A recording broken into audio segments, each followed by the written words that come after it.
Hi there and welcome along to the latest England Golf podcast. Ian McFarlane here in the hot seat as usual. Thanks for joining me for episode 13 of the pod. Don't worry, I'm not superstitious if you're not. Anyway, it is the season to be jolly, and here at England Golf we're wearing our finest Christmas jumpers and dispensing festive cheer to anyone who'll listen as we look back at 2021 and ahead to exciting times in the new year. Joining me in this edition of the podcast is Performance Director Nigel Edwards, as we reflect on how the next generation of English golfers coped and indeed thrived during yet another testing season for elite amateur golfers. We also hear from one of those breakthrough players, Chigwidden, and why the past 12 months has justified years of graft and an unconventional route to the England men's squad. We also get the views of England Golf's Gemma Hunter and why the Rainbow Laces campaign that shines a light on the LGBTQ+ community is important to her as an individual and the game of golf in general. And just to bring a festive flavour to the pod, Ridgill from Drax Golf Club in Yorkshire tells us about how your Christmas tree could end up flanking your favourite hole in the course. All that plus a news roundup. Hope you enjoy it. First up, Nigel Edwards. No one in amateur golf understands the pressures of performing at the top of the game more than the former Walker Cup player and captain, one of the finest golfers this island has ever produced. Now it's his job to help nurture the next crop of England players, hoping to achieve in the amateur scene and perhaps move on to a career in the professional game. In a year which started with COVID restrictions, postponements of key events, I caught up with Nigel recently at Woodhall Spa and found him in chipper mood at what has passed in the last year and what lies ahead for the best amateurs in England.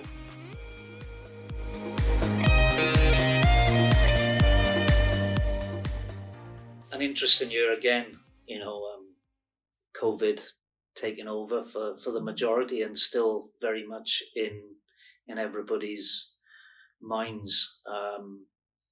The start wasn't the best when we couldn't compete anywhere. Coaching was disrupted. But I'd have to say England Golf on the whole, throughout the whole pandemic, has been very proactive in supporting golfers and supporting our players to try to prepare as much as they can for what was a very unexpected journey. We never knew from week to week what we would be playing in. And the support of the organisation really gave us confidence that we were making the right decisions for the golfers in the whole picture of it, whether it be a well-being and medical side of it, or getting people onto a golf course and the benefits of being out, competing, training, and being the best they can be. So having tournaments in that early part of the year cancelled, postponed, was frustrating for everyone concerned, but fully understandable. In terms of performances, I look back on it and think we did pretty well, to be honest. We weren't able to compete as a whole in the European team championships. The only two teams that were able to go were the senior men's and the women's team. And, delighted to say that the women won at Royal County Down in tremendous fashion, backs against the wall in the quarterfinals against Scotland, which you'll be delighted that I've mentioned. I think it was 2-0 down in the foursomes to come back and win, showed some real character in those players in that team. And to get that win gave the whole team a real boost going forward to the semis and the final, latterly, the final against what is arguably one of the strongest amateur teams that has ever competed in the European Team Championships, and defeating Sweden, some truly outstanding individual performances, but more importantly, the performance as a team to contribute, the whole team contributing in more ways than just winning points, being there together, that cohesive unit to get that gold and secure a third European Women's Team Championship in 6 years. But also individual performances as well throughout the year. People coming forward, people turning pro, the Walker Cup. There were some great performances there. But yeah, so in terms of team events, winning the 5 home internationals that were played here at Woodall Spa, that was pretty special. In terms of performance, the year is normally well planned out. So you would send a deputation to South Africa, to Australia, perhaps even South America at times. You'd have training camps in Portugal at Quinta del Lago. You'd have lots of team gatherings. So that didn't take place in the first half of 2021, which probably makes events like the women winning at County Down, the home internationals at Woodall Spa, all the more special, because teams who hadn't had the normal preparation still produced when it mattered most. Very, very much so. There were players that went abroad and they managed to get abroad legally. And I'm thinking, Jack Dyer going down to South Africa and competing so well down there, going down with his mate Zach Cheg. And he won the South African. Yeah, he did. But I also think that helped Zach come forward. He won the Berkshire and then finished second at the Brabazon. Probably gaining from that experience down in South Africa. But as a team, we weren't able to go because of the protocols. When we were due to send them down there, they went down earlier and managed to avoid those restrictions that were put in place. It was great to be back out in June competing in events. Jack Cope winning the St Andrews Links Trophy in great fashion. Then Lade Shepherd coming from having been in university and competing regularly to now working and then winning the amateur championship at one of the great stories, wasn't it? Nain, yeah, for sure. But also there that week there were some exceptional performances from the boys squad, Jack Bigham, Josh Berry, Harley Smith going on and then following up with the rest of his season. But also, there were other performances that were happening. We had a lot of players that were still at that time at college in the States on the women's side. Annabelle Fuller, Kaylee McGinty, Rosie Belsham, Amelia Williamson, Charlotte Heath, all competing, doing well in the States. And I think that was one of the keys to that European Team Championship performance. That they were already competing. That definitely helped. Yeah, they were sharp when they went to absolutely. Absolutely. Yeah. A couple of names you mentioned there, Annabelle Fuller, always a great team player. She's been around for many years, it seems, in the girls' squad and then the women's squad. But as an individual, she really shone this year as well, and winning through to the AIG Women's Open at Carnoustie and playing there. Even though she's not necessarily representing England, she is representing England because she's a product of the England golf system. Does that give you a lot of pride when you see Annabelle, for example, going and playing at Carnoustie, and not only playing but competing as well, not just there to make up the numbers? Absolutely, yeah. I mean, don't forget we do provide financial support for that, and she's wearing her England colours there. So yeah, the representation that we want to generate and the culture and the sense of being one team. Everybody else would have been watching a performance there and dreaming of perhaps going on and competing at a Women's British Open in the future. And not only that, doing well. There's nothing to fear there. The players that we have can compete at that level. It's getting your mindset that you are able to do that. So yes, delighted to see that sort of thing. Likewise, Sam Bairstow going out and qualifying for the Open Championship at Royal St George's. That would have been a great experience for him. I was going to mention Sam because, well, you don't necessarily want to pick out individuals. Sam has been in the scene for a couple of years and maybe just not got to the point where he was winning enough big events, because he clearly is a very talented lad. But he really came to the fore this year, seemed to mature a lot. And perhaps getting to the Open just took him to that next level, which enabled him to then go on and perform the way he did in the Brabazon? Yeah, I think Sam's performances have been coming, and some people, don't just burst on the scene and be a superstar from the off. Sam is a really good lad, really nice lad who works very diligently, quiet, takes it all on board, and has been building his experiences and his CV, if you like, to a place where he's in a very, very good position now. He's progressing nicely, and hopefully he'll continue that upward progression through next year and on for the years ahead. Lots of potential there, and has had a good season. It wasn't just the Brabazon; it was the other performances that he strung together. He's really found a consistency in his game and his way of performing. Ultimately we can give them all the information, but the players have to find what works for them, because they're all individuals. How do they prepare for a tournament? How do they warm up for a round of golf? How do they, what are their keys to playing well in a tournament, in match play, in stroke play? They're all finding themselves that, and we look at them and they are young people who are gaining experiences all the time, and that is what our program is about: is creating as many great coaching opportunities and playing opportunities across the world that gives them a really rounded background in performance golf. And we'd like to think that more of them can push forward and have successful careers if they choose to do so in the professional game. Forgive me for saying, Nigel, but you've been around the block maybe a few times, shall we say?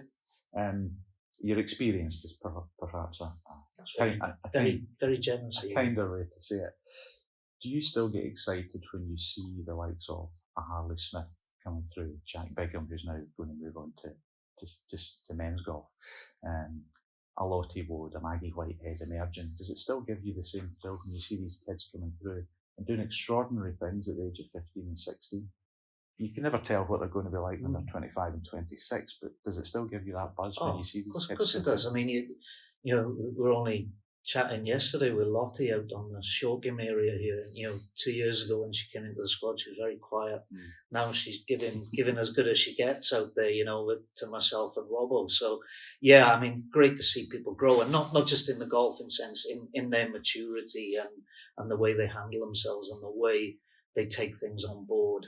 And it's always great when you see a player who comes into a squad a number of years ago and then they make the progression right the way through. So, Jack in particular was great to see him win the British Boys this summer, and he put a lot of work in over the last 18 months that we've had this the COVID hanging over us.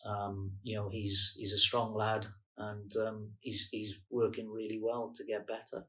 And when you see the performance he put together at the British Boys,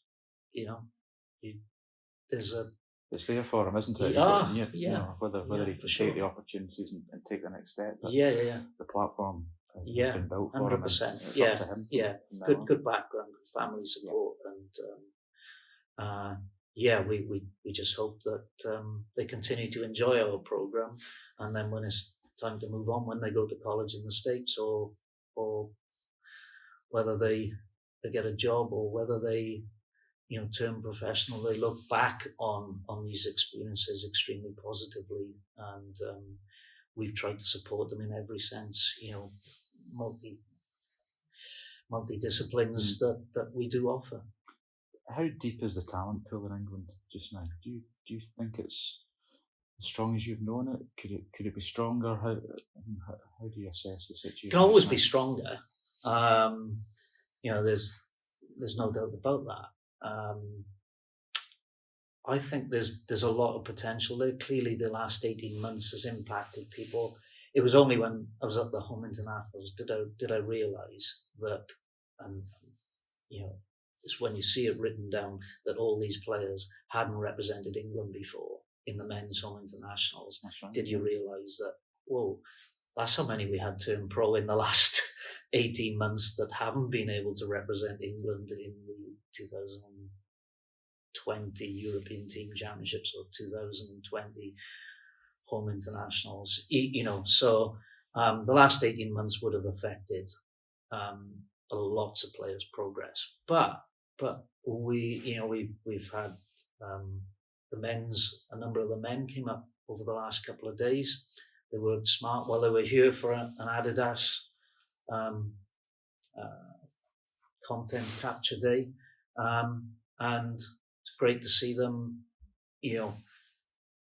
taking responsibility for their days. They played golf, and then they came down the gym. Didn't have to force them down here.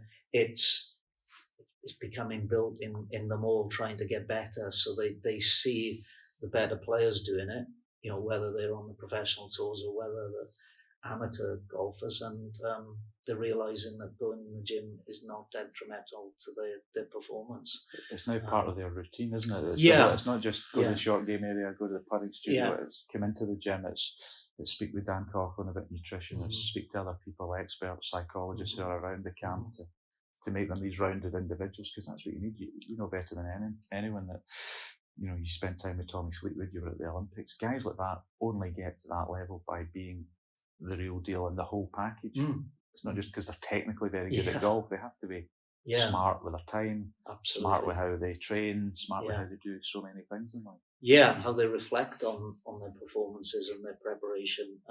Going back to what you said, am I excited about the crop of players that we've got? Yes. I think the World Championships next year offers a great opportunity in Paris for us to do well both in the men's and women's. We've had a silver on the men's side, so it'd be nice to get a gold. And likewise, I know Steve Robinson and the women's team will be looking, to have a very strong performance in Paris. We just had, I think Kaylee's just won twice recently, and Rosie's done really well. So there's a number of players in that pot for that women's team that be a difficult selection for that if we were picking it right now. So that's exciting, and it would be great to get in contention at both men's and women's World Amateur Team Championships next summer. Certainly on the men's side, I think it was an eye opener, the home internationals for some players there. And England went in as favourites, as defending champions, and didn't win. So that's something that everybody has to reflect on. And sometimes you need to be knocked down to, to refocus and get you moving forward. And that can be seen, for some people, that'll be seen as a negative that we didn't win. Of course it is. You're disappointed that you didn't win. However, as long as we look at it through the right eyes and reflect well and manage our expectations and then work hard, work smart to get better as a unit, then we'll be okay. Well, 2021 has been a good year, all things considered, and plenty to look forward to in 2022. So good luck to you, Nigel, and the rest of the performance team in what you hope to achieve in 2022. Thanks, Ian. Pleasure to talk to you.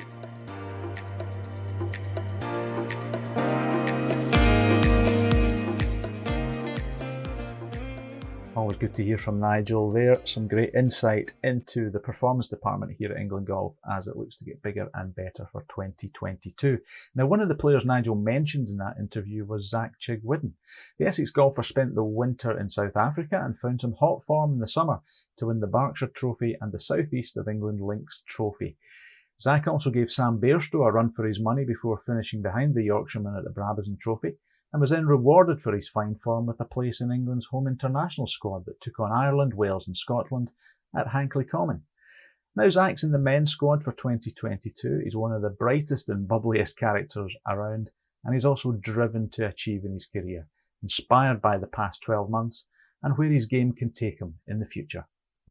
Going into 2021, didn't really have much expectation. Obviously wanted to play good golf, but didn't think it would reach the level that it has. I I think it all stemmed from I was lucky enough to get out to South Africa at the start of the year and play golf when obviously a lot of people were unfortunate back here at home not to play. So it gave me a little bit of a head start coming back into the season. And not getting into British Am was quite a big thing for me. Quite annoyed me quite a lot that I didn't get in, and because of the system that the RNA have put in place for like balloting and things, which I thought was a bit unfair. So it meant that my trip to Scotland was cut short by a couple of weeks. But like my nan says, everything happens for a reason. So I ended up going home, practicing solid for a couple of weeks, and then played the Berkshire Trophy and won that.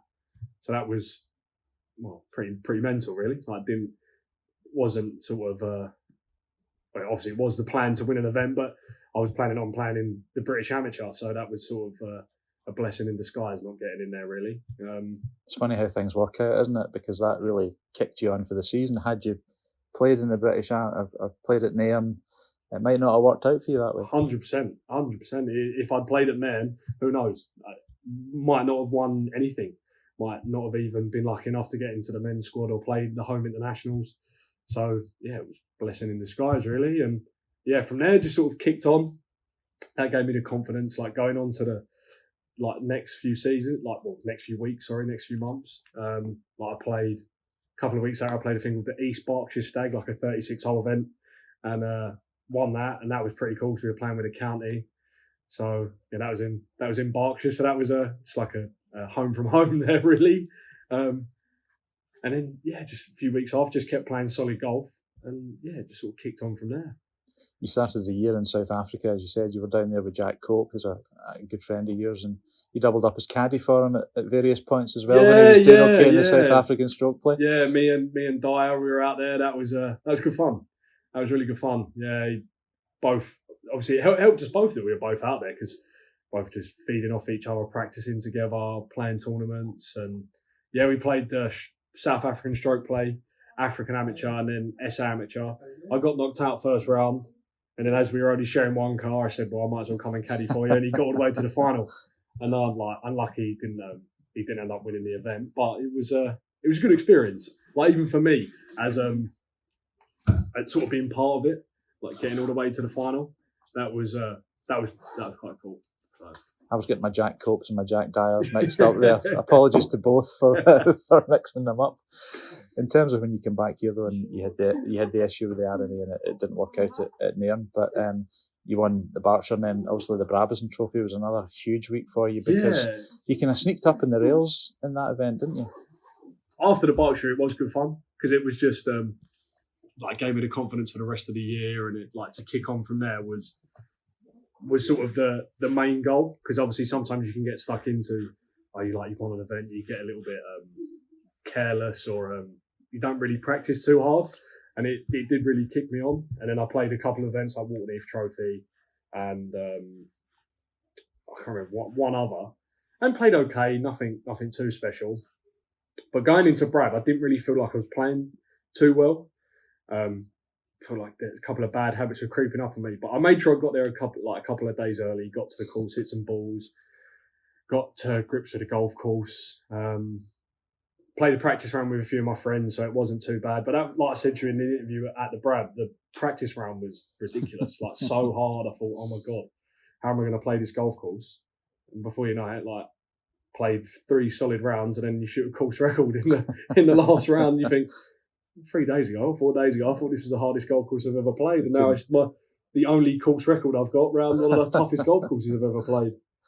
And yeah, for it to be in the Brabazon was crazy, really. Never played the Brab before, so the best I've ever finished in the Brab is tied second. So we'll see how I get on next year at next year's Brabazon. But that was it was good fun. That was really good fun. It was an amazing final round, because I think everybody went into it thinking Sam Bairstow's going to skate this because he was 5 or 6 clear going into the final round, and he started well, a couple of birdies, and then suddenly this name Chigwidden started appearing on leaderboards, and hang on, it's another birdie, and it's another birdie, and hang on a minute, it's 4 in a row, and you're at the 14th hole, and suddenly there's only 2 shots in it, and Sam's getting a bit jittery, and you're creeping up in the rails. At that point, did you know how close you were, and you were in with a shout? I didn't know how close we were until we got to after 15, so it was a scoreboard scoreboard. after 15, and I knew where he was. He was 9, and I was 7. I think the numbers are.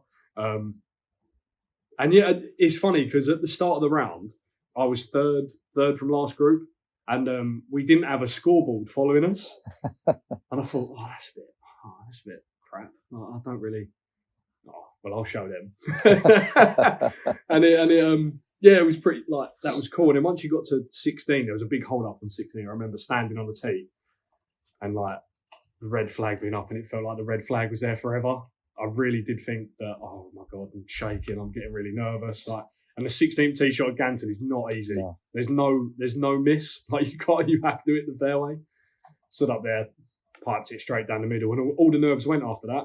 I was fine, hit my shot into the green, had a 35, 40 footer, left it just in the jaws. Yeah. And who knows if that had gone in, it might have been a different story, but made a good par up 17. That's a ridiculously hard hole. It's basically a par 4. Yeah, it's 250 yards into the wind on the Sunday, wasn't it? Yeah, it's basically a par 4. So I made a good birdie that day, made 3. And then a nervy par up the last.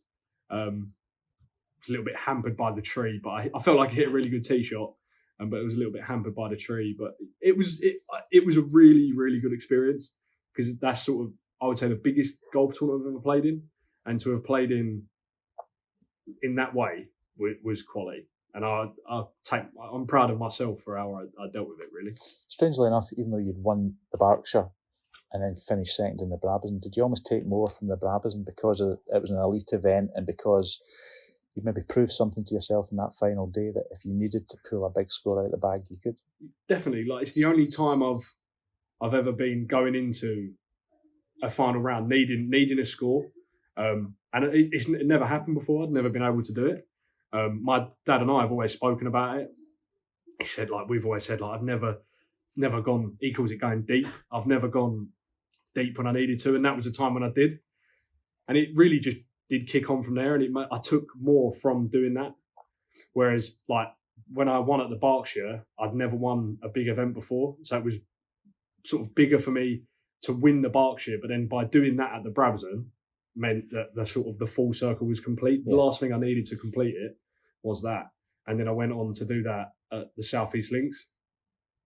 Was 5 shots going back into the last day, and shot 1 under, 6 under, 7 under for 36 holes to win by 3. And that for me was well, I can do that. So now going into tournaments, I don't need to worry about how far I am back or things like that, because I know I've got the ability to just, like Dad says, go deep. Yeah. You'd been through the college system in America as well. You finished that. How did you find that? Was that something you enjoyed? You thrived on? So I went out to college in America, sort of at short notice, really. I sort of finished sixth form college. Didn't really know what I wanted to do, whether I was going to get a job and continue to play or try and play full time. And Mum and Dad were really sort of adamant that if I wanted to continue playing, I needed to get some nice qualifications. And the only way I saw was going out to America and continue to play. So I went to a small school called William Penn, an NAIA school in Iowa, in the Midwest. It was pretty cold in the winters, pretty cold. It's not one of these glamorous locations. It's not Florida or South Carolina, is it? Yeah, I wasn't lucky enough to go to a big Division 1 school, but the best thing I ever done was going out to America and getting a degree. I've got lifelong friends from out there, and yes, it wasn't the glamorous big Division 1 schools, but that doesn't matter. It's all what you do after. And I went out there. The standard was okay. It wasn't anything like it is when we play elite England events, but it taught me how to win. It taught me how to live on my own. It taught me a lot of life skills that if I hadn't have been out there, I would never have learned 100%.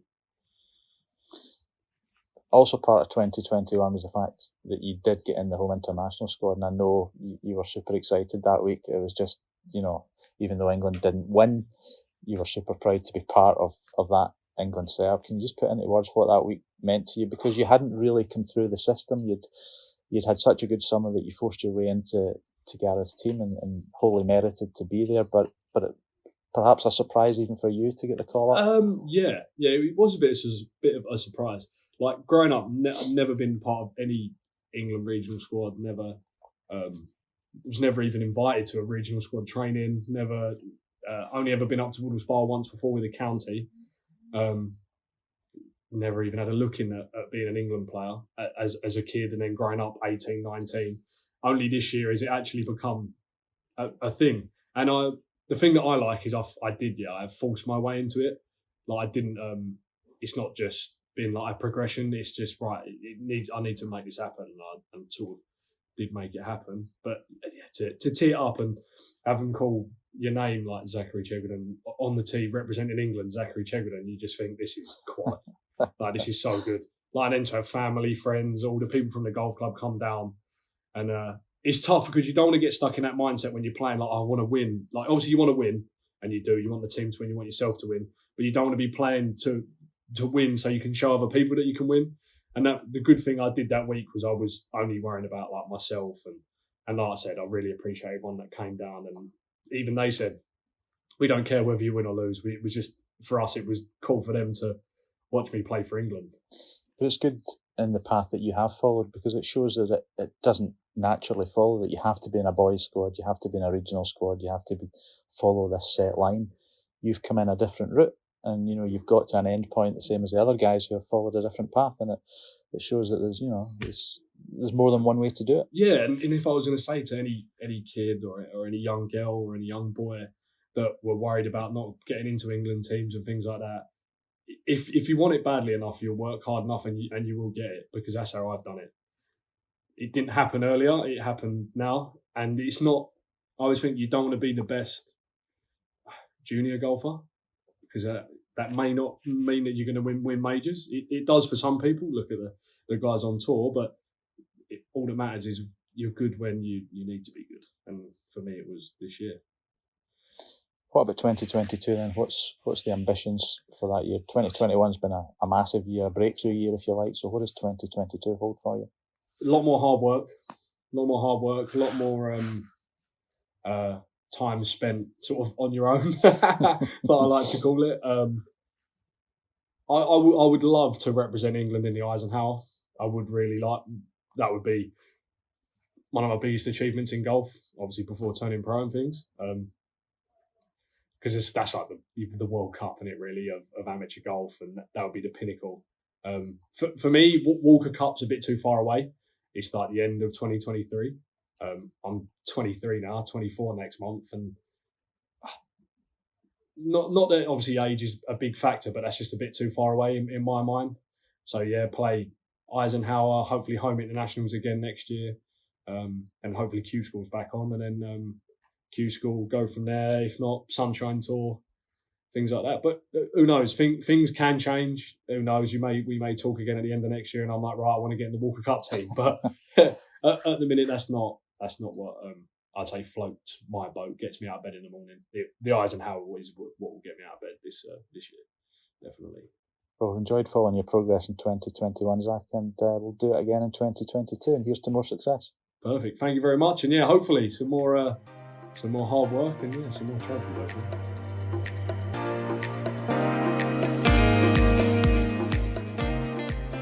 Well, it's been a colourful few weeks around the England Golf HQ here at Woodall Spa, thanks to the annual Rainbow Laces campaign. Once again, we've supported the initiative designed to show support for LGBTQ+ inclusion. The laces have become an iconic symbol for the values of inclusivity and tolerance in all sports, not only golf. The message this year was lace up and speak up. For our very own Gemma Hunter, a gay woman working at the heart of our sport as the head of handicapping and course rating at England Golf, the campaign has an important message at its core. It's one that she's happy to endorse and proud that England Golf is also fully behind. Gemma spoke recently with England Golf's Diversity and Inclusion Manager Jamie Blair to give her thoughts on the Rainbow Laces initiative, the use of it as a conversation starter, and how we can all play our part in making sure golf is truly everyone's game.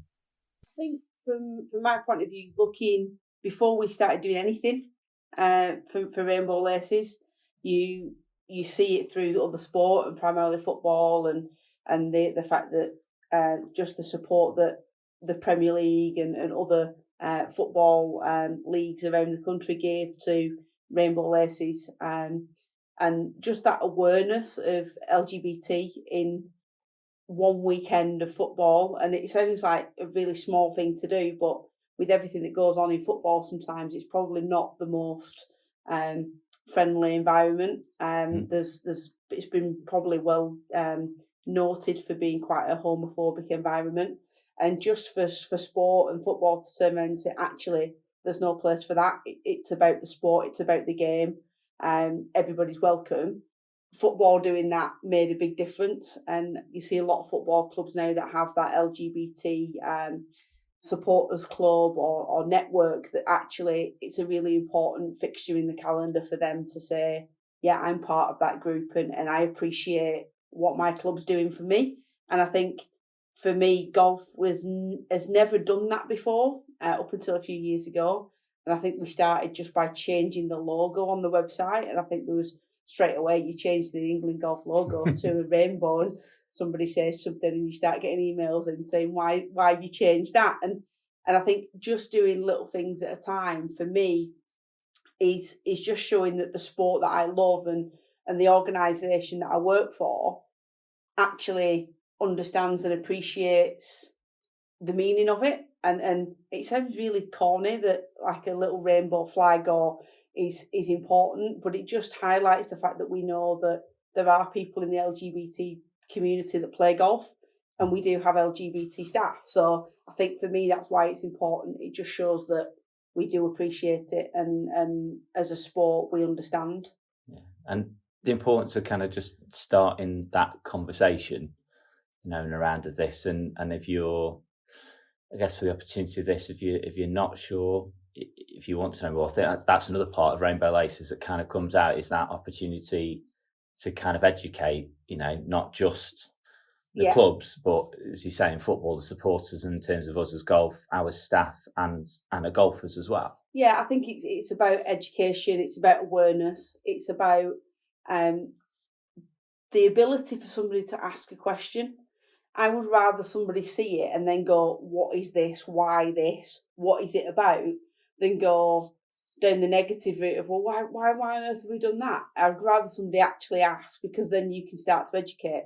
I think one of the things we're talking about Rainbow Laces this year, and there's a bit of a kind of theme we're trying to encourage, is that actually golf in itself, your swing, your ability, how you want to dress, who you play with, how you play the game, what format lends itself to individuality, doesn't it? It is very. I think golf is one of those sports that is very unique, because we can have different, like a range of people playing in the same competition. Like you said, can have a different golf swing. They can be playing with different golf clubs. They can have a different golf bag. They could be wearing different types of shoes.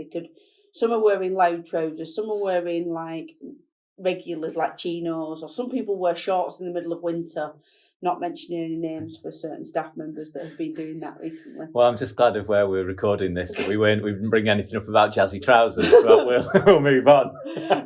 But there's the whole element of having that individuality, and then from a sports perspective, and then we take that to the individuals that play our sport, and we are all so different. Like, we come from different backgrounds. We've got different experiences in golf. Some of us are all right at golf. Some of us are rubbish at golf. Some of us are really good at golf. Some of us have never even played golf, and I think that's okay. Like, even though as a group of staff, we've got some very, very good golfers, and we've got some people that just don't play golf and have no interest in playing golf, and that's fine, because it's not like a requirement. Just like supporting Rainbow Laces is a requirement of being gay. You don't have to be gay to support Rainbow Laces. It's just something that we do. So it's like there's a lot of parallels that you can draw with where we are as a sport and the Rainbow Laces campaign. Thanks to Gemma and Jamie there, and you can find out more about what England Golf did for Rainbow Laces this year and our policies on inclusion by checking out the news section of the England Golf website. That's englandgolf.org. Speaking of news, let's have a catch up on what's been happening around the club and amateur scene over the past month. The Order of Merit winners for 2021 have been announced, and it proved a good year for England girls squad player Lottie Wood. The Surrey golfer won both the girls' and the women's Order of Merit titles after a fantastic year of success across both categories. Joining Lottie as a winner for 2021 was Yorkshireman Sam Bairstow. Sam, the England men's squad player, won the Brabazon Trophy in August and enjoyed a fantastically consistent year. The boys' Order of Merit winner was Jack Bigham, helped by his victory in the R&A's Boys' Championship at Royal Cinque Ports. There was also success for English senior men's champion Rupert Kellock and English senior women's champion Fiona Edmund in their Orders of Merit. Well done to all 5 victors. Wasim Haq has taken his place on the England Golf Board as a senior independent director. The 53-year-old replaces Martha Brass, who left the role in the summer after 4 years to take up a job with BBC Productions. Wasim arrives at England Golf with a high level of expertise and in-depth knowledge of the sports industry and media. For the past 7 years, Wasim has acted as managing partner of his own sport-focused executive search business and currently holds a number of advisory roles within the sports sector as a member of the FA Council and Inclusion Advisory Board, the LTA Council, and as a board member at Essex County Cricket Club. Rebecca Hutchinson from Bishop Auckland Golf Club has earned the latest Heroes Handshake Award from the Young Ambassadors. Rebecca's efforts at her home club encouraging juniors, helping out with girls' golf rock sessions, and providing a voice for young people in the club committee meant she was a deserving winner of the award supported by England Golf and the Golf Foundation. Talking of girls' golf rocks, club applications are now open for the 2022 programme. If your club or facility wants to host girls' golf rock sessions aimed at beginner girls aged 5 to 18, then visit the England Golf website or www.girlsgolfrocks.org for more details. Congratulations to the 5 winners of the England Golf Performance Awards 2021. Steve Robinson was named Coach of the Year for steering the England women's squad to victory at the European Ladies Team Championships in July. Rob Kedsley was Volunteer of the Year for his work with the Midlands region, and Durham's Chris Pascal took plaudits for her contribution to coaching excellence. Thames Valley won the Regional Girls Development Squad of the Year, while the honour in the boys category went to the West Midlands. Finally, on an awards theme, don't forget that nominations for 10 categories in the 2022 England Golf Awards close on the 19th of December. If there's still time, then why not check out the categories and nominate a club, county or individual for one or more of the many awards up for grabs. Remember, you can keep up to date with all the very latest news and events by heading to our website, that's englandgolf.org.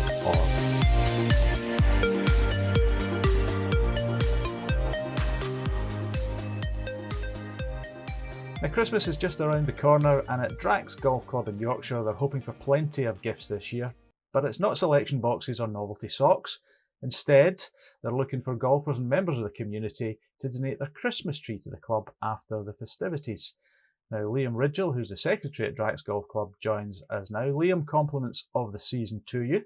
And while I'm sure the clubhouse is bedecked in tinsel and all the usual glitter, things are going a little bit green at Drax Golf Club this season. Can you just fill us in a little bit about the Christmas tree initiative? Yeah, sure. Hi, Ian. So the initiative itself was dreamed up back in 2020. However, obviously with the COVID pandemic, we delayed our plans until this year. So as you're rightly saying, what we're asking the community and members to do is to purchase a real Christmas tree with a root ball still attached. And then come the new year, ask those guys to donate those trees to the golf club where we will replant them on the golf course. So how did this come about? Whose idea was it? Was it somebody at the golf club, or is it something you saw elsewhere and cleverly pinched for your own purposes? I'm not sure of the origins entirely. However, both our head greenkeeper and assistant head greenkeeper are claiming it was their own idea, so they're having their own arguments in the greenkeeper's sheds. But yeah, it was really dreamed up internally to do this. So it's actually coming off the back of a tree regeneration program that we started back in 2017. So in 2020, we planted 150 pine trees on the golf course, along with 10 oak trees and a number of holly bushes. So we're really in the process of investing on the course in terms of what trees we've got on the course. It's a great idea, and I suppose it's applicable to not only the golf club members and visitors that you have at your club, but the wider community. And you know, you're in an area close to Goole, close to not far from York either, so you know, quite a heavy population area that you could perhaps draw on the local community as much as your golfers. We've already done quite a lot of social media coverage. So our Facebook insights are telling us that the posts we've done so far, we're already reaching around 15,000 views. So I'm not sure we'll get 15,000 Christmas trees to plant on the golf course, but even if we do get sort of 1 or 2% of that, it'll be great. And obviously we'll look to carry on this in future years. The golf courses are made to look even more stunning by the use of trees, but planting trees might not go down well with all the golfers who tend to, you know, fire their tee shots into this. Are you having to carefully choose where these trees are going to go so you don't upset the membership? Yeah, definitely. To be honest, this whole project started with the opposite. So what we started in 2017 was the tree regeneration project. So what we've done over the last 3.5 years is actually reduce the number of trees on the golf course. So when the course was built back in 1989 and 1990, the course was overplanted and it was expected that 1 in 4 trees would die. Fast forward 30 years, and that didn't happen. So the green staff sort of put together a plan, marked out certain areas where we wanted to take old poplar trees out, which were becoming unsafe and unwieldy. For 2 reasons, really. One was health and safety, and one was playability. So, as you can imagine, we overplanted the course. It was quite compact, and players didn't really have many options. 9 times out of 10, we were playing a little punch out from the trees into the fairway, and we didn't really have much going forwards. So we've taken quite a lot of trees out, but as I say, we are on the process now of replanting better trees in sort of strategic places to make the golf course a better playing golf course as well. Do you find that the members in general, Liam, are becoming more responsive and more aware of the whole environmental issues that surround a golf course and the whole sustainability, which is a hot topic in golf right now? We see it more and more, especially given our location. Obviously, we're probably 300 metres from one of the UK's largest power stations. So sustainability is quite key to not just the golf club members, but the local public as well. So yeah, we're seeing sort of a good uptake in this project, and people are really starting to back that, which is good. Excellent. So just remind us again, what can people in your area do to help the golf club? What should they be doing with their Christmas trees, and how can they get in touch? Buy a real Christmas tree from a local outlet. Ask that the root ball is still attached. Continue to maintain that tree over the festive period, so make sure it's obviously watered well to keep the pine needles on there. Then in the first week of January, if you get in touch with the golf club by email or phone, and we'll arrange either delivery or collection, and we'll take the Christmas tree off your hands. Excellent. Liam, sounds like a great idea. Whoever dreamt it up, we'll give the credit to the assistant and the greenkeeper for now. I wish you well with this campaign, and also wish everybody at the club a very Merry Christmas and all the best for 2022. You too, much appreciated.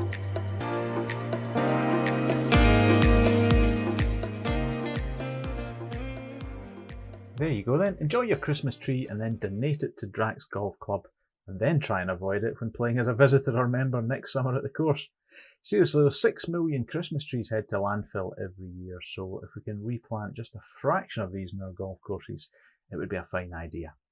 Okay, that's just about everything for this edition of the podcast. Thanks to Nigel, Zach, Jamie, Gemma and Liam for their contributions, and remember you can find out all you need to know about the club and amateur scene in England by following England Golf on Twitter, Instagram, Facebook and LinkedIn, and also via the website, that's englandgolf.org.